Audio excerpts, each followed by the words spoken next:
दे दी आज़ादी खड़ग बिना ढाल, साबरमती के संत तूने कर दिया कमाल। जब स्वतंत्र भारत में गीत के इन बोलों को बोला जाता है तो दो विभिन्न विचारधाराओं के बीच एक द्वंद्व खड़ा होता है, एक गांधी समर्थन की, एक गांधी विरोध की।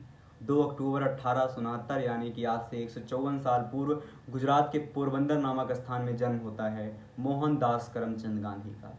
वही मोहनदास करमचंद गांधी जिन्हें देश का राष्ट्रपिता कहा जाता है, जिनका मानना था कि बड़ी सी बड़ी लड़ाई को हम अहिंसा के रास्ते पर चलकर विजय प्राप्त कर सकते हैं। अहिंसा परमो धर्मा की संस्कृति पर और सत्याग्रह के विचार से बड़ी सी बड़ी लड़ाई पर हम विजय प्राप्त कर सकते हैं।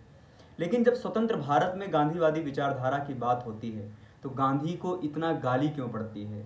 गांधी को कई बुद्धिजीवी तो देशद्रोही तक कह देते हैं। गांधी का राजनीतिकरण क्यों? गांधी पर इतना घमासान क्यों?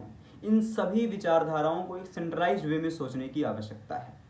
मैं पहले ही कहता हूँ कि गांधी से बड़ा कोई नेता नहीं हुआ, गांधी से बड़ा कोई दार्शनिक नहीं हुआ, गांधी से बड़ा कोई संत नहीं हुआ। गांधी चाहते तो देश के उच्च पदों पर बैठ सकते थे, परंतु उन्होंने पूरा जीवन सादगी के साथ जिया।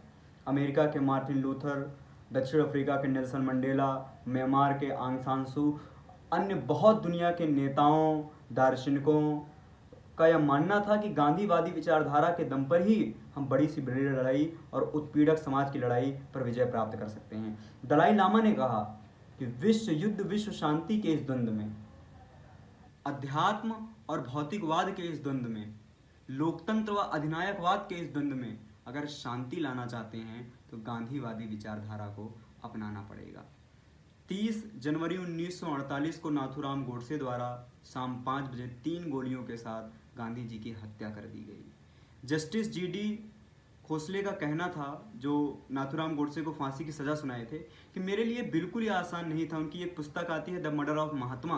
उन्होंने कहते हैं कि मेरे लिए बिल्कुल आसान नहीं था कि मैं गोडसे के विपक्ष में फैसला सुनाऊं।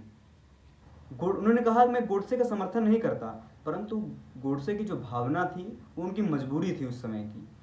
गांधी जी की हत्या क्यों हुई, इस पर सरदार वल्लभ भाई पटेल का भी कथन था कि जो 55 करोड़ आर्थिक मदद के लिए पाकिस्तान पर उन्होंने एक भूख हड़ताल की, वही उनके मृत्यु का कारण बना। क्योंकि जब देश का विभाजन हो गया है तो पाकिस्तान के प्रति इतना प्रेम क्यों था, इसी पर एक वाद विवाद था। आज के दौर में गांधीवादी विचारधारा प्रासंगिक है? ये भी एक वाद विवाद का विषय है। आप में से जो भी अपना विचार इस पर देना चाहें, कृपया मुझे व्यक्तिगत रूप से संदेश पहुंचे। इस पर मैं कुछ नहीं बोलना चाहूँगा। मैं अंत में इतना ही कहना चाहूँगा कि जो बिना सोचे समझे, बिना पढ़े लिखे गांधी को गाली देते हैं वो मानसिक रोगी हैं, उनको समझने की आवश्यकता है। लेकिन हम गोडसे को पूरी तरीके से गलत, या गोडसे को कहा जाता है कि स्वतंत्र भारत का पहला आतंकवादी, लेकिन थोड़ा सा गोडसे को भी पढ़ने की आवश्यकता है। गोडसे गांधी के विचारों से ही प्रेरित होकर स्वतंत्रता की लड़ाई में वो भी कूदे थे। लेकिन अगर मैं इस पर ज़्यादा बोल दूंगा तो बहुत अभी बुद्धिजीवी कहेंगे, व्हाट्सएप यूनिवर्सिटी पढ़ने वाले लोग। लेकिन इस पर विचार करने की आवश्यकता है। हम गांधी का समर्थन करते हैं, परंतु थोड़ा बहुत हमें गोडसे को भी पढ़ने की आवश्यकता है।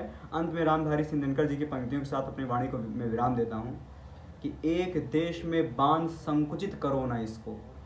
आइंस्टीन का भी कहना था कि आगे की पीढ़ियाँ इस बात पर विचार करेगी कि हांड मास वाला व्यक्ति ऐसा भी था कि एक देश में बांध संकुचित करो ना इसको, गांधी का कर्तव्य क्षेत्र दिक नहीं काल है। एक देश में बांध संकुचित करो ना इसको, गांधी का कर्तव्य क्षेत्र दिक नहीं काल है। गांधी हैं कल्पना जगत के अगले युग की, गांधी हैं कल्पना जगत के अगले युग की, गांधी मानवता का अगला उद्विकास है। इन्हीं शब्दों के साथ मैं गांधी जयंती पर उनको सादर नमन करता हूँ और उन्हीं के साथ शास्त्री जी को भी, लाल बहादुर शास्त्री जी की भी जयंती आज है, उनको भी सादर नमन करता हूँ। मेरा विचार हो सकता है आपकी विचारधारा से थोड़ा भिन्न हो, लेकिन आपकी विचारधारा क्या है मुझे व्यक्तिगत रूप से अवश्य बताएं। धन्यवाद।